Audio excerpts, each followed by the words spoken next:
Hello and welcome to Housebound. This podcast are extracts from my, Eddie French's book where I visit different bands who are self-isolating under new international quarantine regulations. I approach each house with a hazmat suit and a dictaphone. I visited many different bands and musicians to see how they cope when isolated in the house that they all share. Today, Real Big Fish. It was a typically sunny and dry day as I approached the large white house in Orange County, California. The yard was littered with lowrider bicycles, no less than 17 swing ball sets, and half a dozen broken skateboards. Some effort had been made, with low-quality black paint, to make the external wooden cladding of the house into a checkerboard pattern.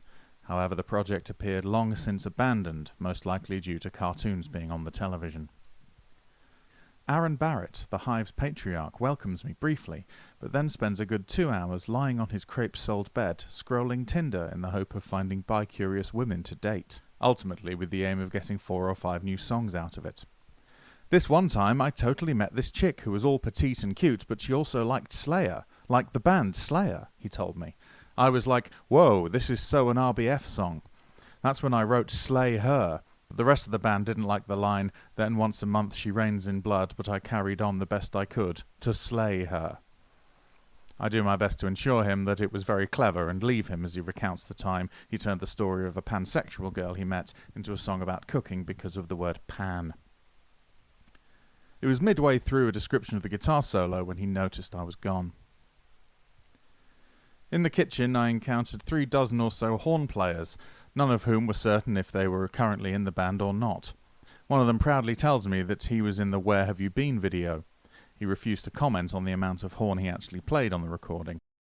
2 men in Hello Kitty t-shirts and a man dressed as a bee were in the middle of an argument over who played trombone on We're Not Happy Till You're Not Happy. No party would admit to it, and in the end they all agreed to disagree. I moved from the kitchen, leaving them to reconnect over how awesome pizza is.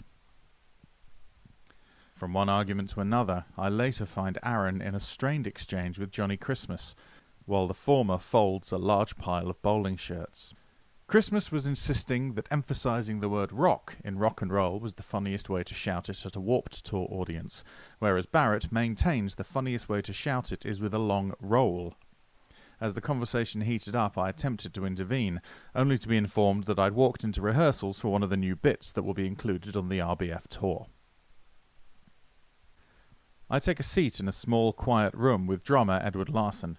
He has a laptop and a Greatest Hits of the 80s CD. He's checking to see how many songs from the 80s are left to be covered in a ska punk style. It's not that there are none left, but it's just all the good synth lines have gone.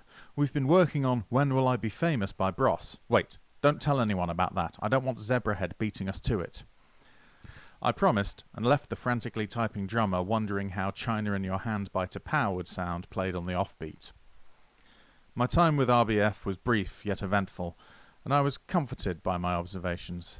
Find out more in my book, Housebound, which will be released as soon as we receive legal clearance. Thank you for listening to Housebound, Musicians on Lockdown.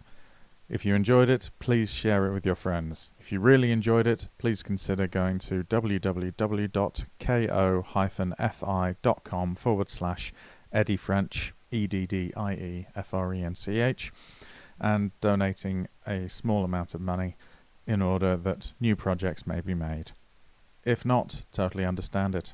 Not a problem. But do spread the word and let people know if you enjoyed it. Thank you ever so much. Take care. Bye-bye.